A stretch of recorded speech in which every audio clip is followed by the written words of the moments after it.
Antoine Maurice, bonsoir. Vous êtes Bonsoir. tête de liste d'Archipel Citoyen pour ce second tour des élections municipales. Donc, nous avons déjà eu l'occasion d'échanger avant le premier tour. Vous avez Oui. répondu à un questionnaire que nous vous avons envoyé. Nous avons échangé lors d'un débat public. Initialement, on ne pensait pas vous ressolliciter pour le deuxième tour. Et puis, la crise du Covid est passée par là, avec un entre-deux tours inédit de 3 mois. Surtout, un changement de contexte vraiment important qui nous amène à revenir vers vous aujourd'hui pour vous poser ces questions supplémentaires. Donc, je le disais, il y a un changement de contexte qui est important avec cette crise, avec une crise économique qui se profile. Au niveau de Tisséo, il y a déjà eu une baisse importante des recettes pendant le confinement. Cette baisse des recettes risque de se poursuivre, notamment avec la dotation qui vient principalement des entreprises. Si celles-ci ont une crise économique, elles vont pouvoir moins contribuer. Euh, le plan de mobilité qui a été voté aujourd'hui a fait des hypothèses de croissance qui risquent de ne pas se réaliser. Donc, avec ce nouveau contexte de crise qui s'annonce, est-ce qu'aujourd'hui, un plan mobilité à 4 milliards d'euros, avec une ligne de métro à pratiquement 3 milliards d'euros, est encore finançable et réalisable dans le calendrier imparti?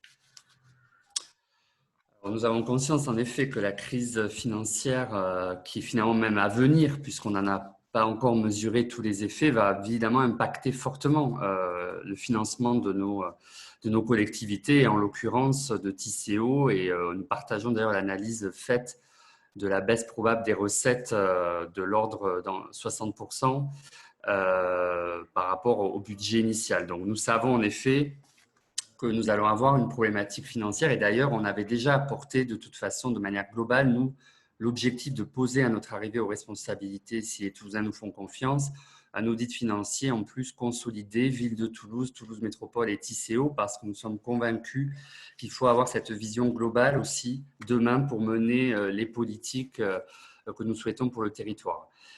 Les mobilités restent pour nous quand même la politique, j'allais dire, majeure et principale parce qu'elle conditionne finalement toutes les autres. Elle conditionne la question du logement, de là où on habite, de là où on travaille, de l'économie, et que c'est une politique prioritaire pour nous. Donc, quoi qu'il arrive, nous resterons sur une priorité financière accordée à la question des mobilités. Par rapport aux baisses, il est évident que nous aurons aussi des engagements forts d'aller voir l'État. Il y a déjà des, des mesures, non, je cherche des collectivités qui se mobilisent, voilà, pour aller interpeller l'État, sans doute l'Europe demain, pour aller chercher des financements, bien sûr, nouveaux et complémentaires qui compensent les pertes et qui puissent financer les projets de mobilité de demain, puisque quand même, plus que jamais, nous aurons besoin de développer ces mobilités. Nous, dans notre projet, nous avions aussi déjà dit que de toute façon, la troisième ligne du métro, que nous soutenons parce que nous ne serons pas l'équipe qui gommera et supprimera les projets. Nous avons payé justement cher ce fiasco d'avoir voulu tout supprimer pour tout reprendre de Jean-Luc Moudenc, pour ne pas reproduire la même erreur et de ne pas du coup tout effacer pour tout recommencer. Donc nous garderons ce projet de troisième ligne métro, mais dans un projet global dans lequel on sait de fait que cette troisième ligne ne pourra pas être réalisée déjà dans le calendrier qui était annoncé, sachant qu'il manquait déjà 200 millions d'euros que Jean-Luc Moudenc n'a pas trouvé. Aujourd'hui, c'est 1 milliard d'euros qu'il va falloir trouver. Donc évidemment, son financement est plus que jamais incertain. Donc, nous nous battrons sur un plan de mobilité globale dans lequel les priorités seront le plan d'urgence de bus qui est pour nous à un coût environ d'1 milliard d'euros si on y ajoute le prolongement du tramway et le prolongement de la ligne B du métro, et sur le travail avec la région aussi sur le RER toulousain en ce qui concerne la dimension de transport en commun. Mais le plan vélo, qui était pour nous un axe fort aussi de notre projet mobilité, de l'ordre de 50 millions d'euros par an pour aboutir aux 500 millions d'euros d'ici à 2030, restera notre priorité parce que s'il y avait un investissement dont le rapport coût-efficacité est puissant, c'est bien la politique vélo. Donc, quoi qu'il arrive, dans un contexte difficile, nous ferons de la politique vélo la priorité de notre politique de mobilité. Merci pour ces précisions. Et vous avez du coup déjà répondu à ma deuxième question qui était sur le plan vélo. Donc, est-ce qu'il est toujours maintenu avec ces 50 millions. Donc, je comprends que oui, absolument. Voilà, comme je l'ai dit précédemment, nous maintiendrons l'objectif des 50 millions d'euros par an pour le plan vélo au niveau de Toulouse Métropole, pour donc 500 millions d'euros pour 10 ans, reste notre cap et malgré la crise, on maintiendra cette priorité. Parfait. Troisième question sur les pistes cyclables temporaires qui ont été mises en place pendant le confinement par la municipalité actuelle. Donc, il y a des pistes qui ont été créées en quelques semaines sur des axes sur lesquels rien n'évoluait depuis plusieurs années. Donc, à deux pieds de roue, nous pensons que c'est une très bonne mesure. Nous souhaitons que ces aménagements provisoires soient pérennisés, puisqu'ils répondent vraiment à un besoin existant et fort. Et nous avons fait une liste de propositions de nouveaux aménagements à faire, en particulier pendant l'été, pendant la période où il y aura moins de circulation. Et notamment, dans cette liste, nous avons mis la rue du Pont-Guimery, qui longe la halle au Grain et qui permet d'accéder à la rue de Metz, qui fait vraiment partie de l'axe Est-Ouest, qui est vraiment un point noir identifié depuis longtemps. Nous avons également mis d'autres axes importants à Toulouse, dans sa périphérie, et proposer des élargissements de trottoirs. Donc, est-ce que vous êtes prêts aujourd'hui à aller plus loin sur ces aménagements provisoires et à suivre nos propositions?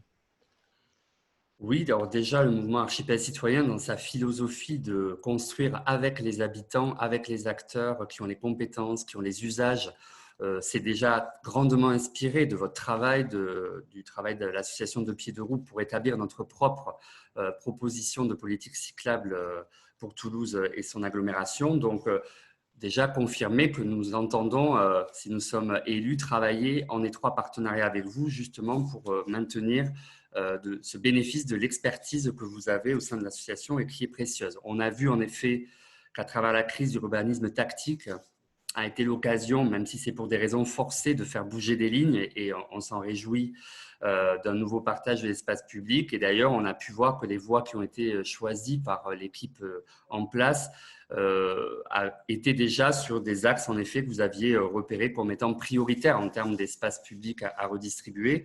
Nous voulons aller plus loin, évidemment, parce que pour nous, l'urbanisme tactique, c'était une occasion, en effet, d'avancer sur cette question. Mais notre objectif, c'est bien d'avoir des solutions durables et d'avoir des voies dédiées avec cette logique que l'on a, nous, de séparation des flux, piétons, vélos, bus et voitures. Et donc, en coopération avec les habitants, avec vous, les associations d'usagers, engager effectivement ces changements durables.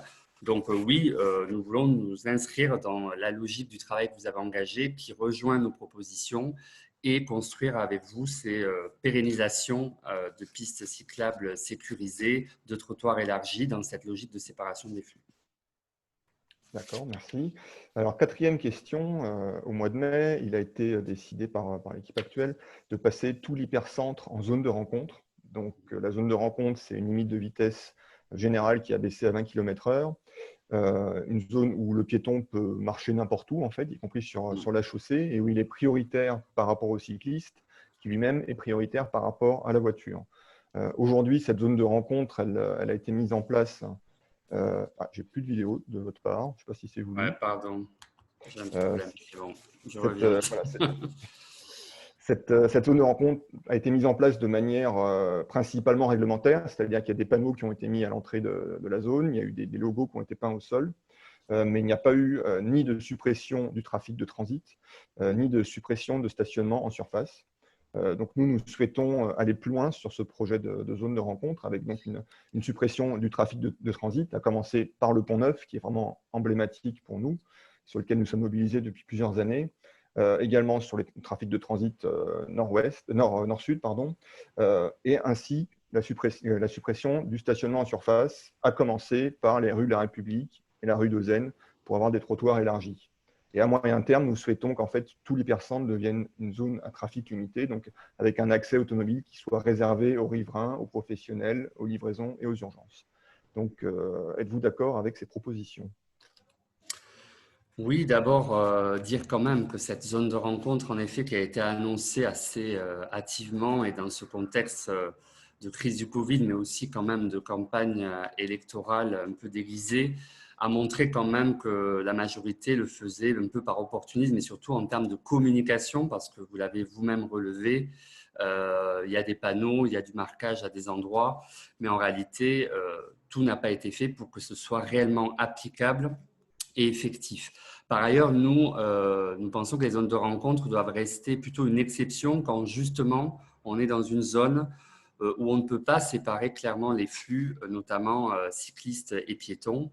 Et c'est pourquoi nous, dans notre projet, on avait d'abord et prioritairement proposé l'idée de la ville 30, c'est-à-dire de généraliser la limitation à 30 km/h dans l'ensemble de la ville, sauf quelques grands axes qui ont été décrits dans notre programme, pour aller dans une logique globale de séparation des flux, cyclistes, piétons, autres modes, et aussi d'être dans une logique à terme d'évacuer le trafic de transit, qui est un des problèmes que rencontrent les grandes villes et bien sûr Toulouse.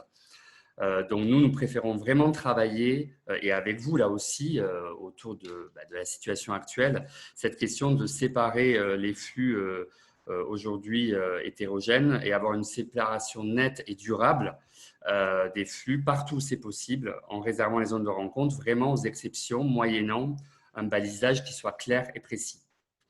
Pour nous, ça reste évident qu'un piéton sera plus serein s'il est sur un trottoir qui n'est pas partagé avec un cycliste, comme un cycliste sera plus serein si sa voie cyclable est claire et séparée et sécurisée, tout comme après, du coup, le bus et la voiture a sa voie, et notamment les bus, bien sûr, leur voie réservée pour avoir une attractivité du transport en commun. Donc, c'est la logique que l'on souhaite développer à partir de notre projet de ville 30 que nous voulons, du coup, généraliser.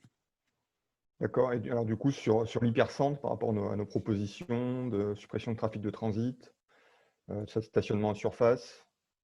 C'est l'objectif à terme de supprimer le trafic de transit. Donc, à partir du travail de la ville 30, l'idée, c'est, et puis on avait pris l'engagement aussi de commencer par réserver le Pont Neuf au mode actif et transport en commun, qui est aussi notre engagement, en allant depuis justement Patte-d'Oie jusqu'à François Verdier, dans une logique vraiment d'axe global. Donc, à partir de cet engagement-là, on est dans cette logique, en effet, de piétonisation du centre-ville et de l'Octogone, de la ville 30, dans cette logique, effectivement, d'objectif de suppression du trafic de transit. Donc, effectivement, c'est l'esprit et l'objectif que l'on a pour Toulouse. D'accord. Alors, dernière question, nous allons revenir au budget. Donc, nous constatons en fait depuis plusieurs années dans nos échanges avec Toulouse Métropole qu'il est vraiment difficile d'avoir des éléments du budget réalisés qui soient précis et qui soient vérifiables. Donc nous proposons qu'un organisme indépendant soit créé, ou en tout cas que cette mission soit confiée à un organisme indépendant pour vérifier de manière annuelle le bilan comptable de la politique cyclable sur l'ensemble de la zone des transports de Toulouse, donc que ce soit Toulouse Métropole ou les autres intercommunalités. Donc que pensez-vous de cette proposition ?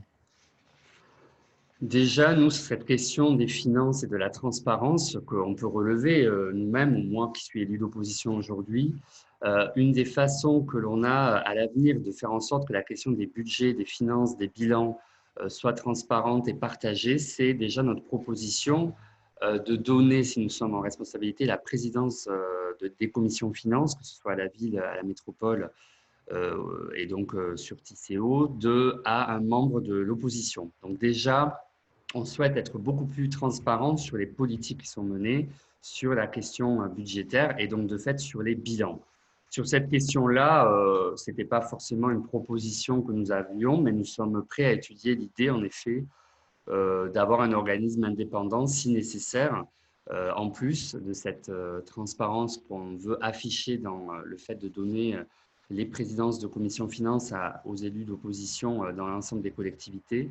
Pourquoi pas, on est prêt à étudier cette proposition de l'organisme indépendant qui fasse un audit annuel, à voir, mais en tout cas de la politique cyclable pour assurer en tout cas la clarté de ce qui est fait ou pas fait et que vous puissiez juger librement justement de la réalisation ou non de nos engagements. D'accord, très bien. Il nous reste quelques minutes, donc si vous voulez dire un mot de conclusion. Peut-être simplement redire, ça revient à ce que j'ai dit au départ, mais Archipel citoyen s'est construit dans l'objectif premier de redonner ce pouvoir d'agir et de décider aux habitants, d'une part, et autour d'un projet qui a mis l'écologie au cœur et surtout comme cap de notre action. Donc dire que notre projet, évidemment, plus que jamais, il vise à enfin redonner une politique qui favorise la piétonisation, les modes doux dans leur ensemble, donc les pistes cyclables sécurisées, mais au-delà, un plan vélo qui fasse du vélo vraiment un mode demain de transport du quotidien et pas simplement de loisirs.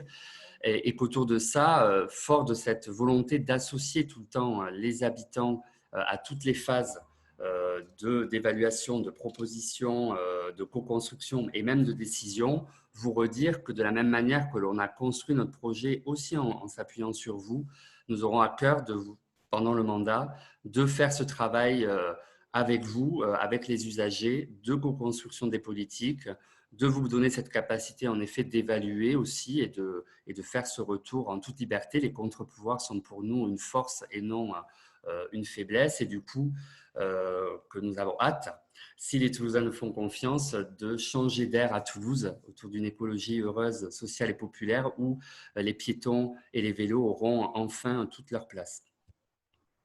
Très bien. Ben, merci beaucoup de nous avoir accordé votre temps. Merci à vous. Bonne soirée. Au revoir.